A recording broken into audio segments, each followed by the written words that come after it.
মহিলার বিরুদ্ধে মানহানির মামলা করলেন মূলত কোন পরিপ্রেক্ষিতে এবং কি করলেন? দেখুন, একজন বিধায়ক, আমরা একজন বিধায়ক, আমরা ল মেকার, আমরা আইনকে মান্যতা দিয়ে চলি।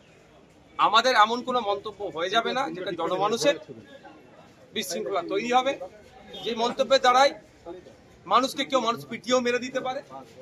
কারণ বিজেপির কাছ থেকে 30 কোটি টাকা নিয়েছে মানে ভয়ঙ্কর অপরাধ করা হবে। তো উনি এরকম ভাবে বলে ছড়াচ্ছেন। আমি এই পরিবর্তে তাকে তো বলতে পারি না এরকম ভাবে 1998 সালে তোমার দিদি কার কার কার কাছ থেকে সিম্বল নিয়ে লড়াই করেছে, হ্যান করেছে, এই কথা বলে আমি জবাব দেওয়ার প্রয়োজন বোধ করি না। আমার নামে মিথ্যাচার হয়েছে, আমাদের পার্টির নামে মিথ্যাচার হয়েছে, সুতরাং সেই মিথ্যাচারের জবাব আমি আইনের মাধ্যমে দেব। উনি যে কথাগুলো বলেছেন সেইগুলো উনি কোর্টে এসে জানাবেন যে আমি কার মাধ্যমে, কবে, কোথায়, কিভাবে স্টেপ বাই স্টেপ নিয়েছি, মানে কি পাটে টাকা নিয়েছি, কি একবারই 30 কোটি টাকা নিয়েছি, 30 কোটি টাকার মধ্যে কত 100 টাকার নোট ছিল, কত 500 টাকার নোট ছিল, সবটাই এসে শোনাবে। আর না হলে ক্রিমিনাল প্রসিডিউরে যেগুলো হচ্ছে সেগুলো হবে। এক কথায় আমরা ছেড়ে কথা বলবো না।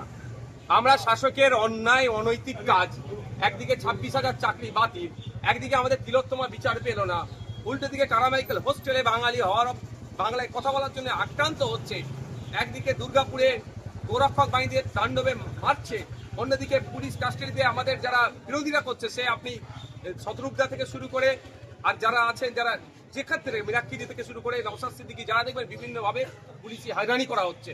আর উল্টো দিকে এই হয়রানি করে যখন আমাদেরকে আটকাতে পারছে না, আমাদের নামে মিথ্যাচার করে সামাজিকভাবে আমাদেরকে অপদস্থ করার চেষ্টা করছে। তো এই অপদস্থের জবাব আমি আমাদের কালো কোর্টের মাধ্যমে, আইনের মাধ্যমে বুঝে নেবো। ইঞ্চিতে বুঝে নেওয়া হবে, একটুও ছাড় দেওয়া হবে না।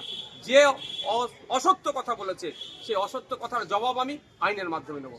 এখন 26 নির্বাচন তো সামনে আছে, তার আগে কি মনে করছেন যে নির্বাচনের জন্য এই অসত্য কথা বলা? দেখুন, আমার সাথে আচ্ছা, আর নির্বাচনের আগে কি এটা হাতিয়ার করতে চাইছে?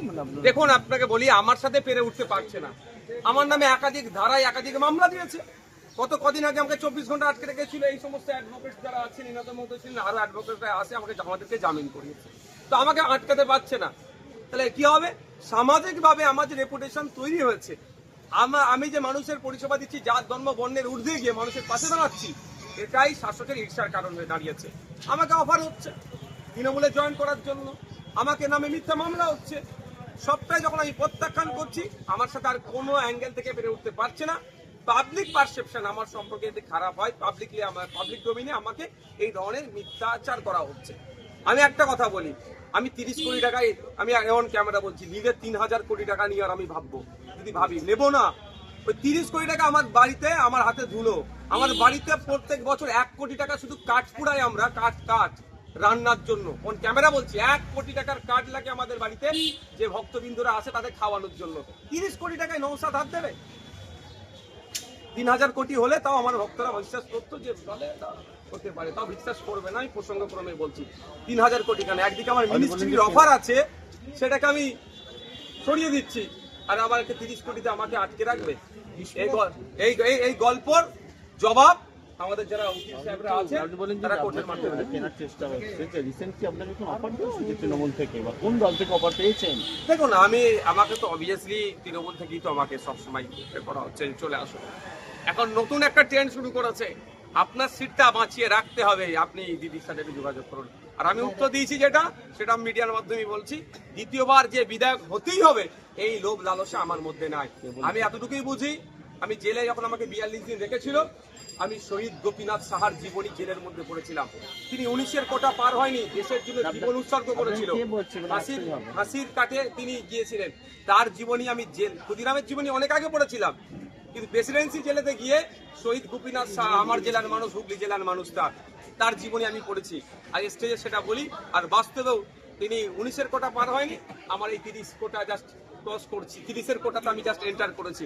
সুতরাং আমাকে এই কিনতেও পারবে না, মিথ্যা মামলাতে আমাকে আটকাতে পারবে না। আপনাকে অফার কে দিচ্ছে? আপনি অবশ্যই শাসক দলে যারা আছে তারা। লাস্ট যেদিনকে আমাকে অ্যারেস্ট করে সেই দিনকে আমি বিধানসভায় গিয়েছিলাম, আমি নামটা পাবলিকলি এখন ডিসক্লোজ করবো না। সেদিনকে আমি বিধানসভায় গিয়েছিলাম, আমার স্ট্যান্ডিং কমিটির একটা মিটিং ছিল, সেই সময় আমাকে শাসক দলের এমএলএ দ্বারা বোঝানো বলবেন বা অফার বলবেন বা ভয় দেখানো সবটাই হচ্ছে, কিন্তু পুরোটাকে আমি পাত্তা দিচ্ছি না।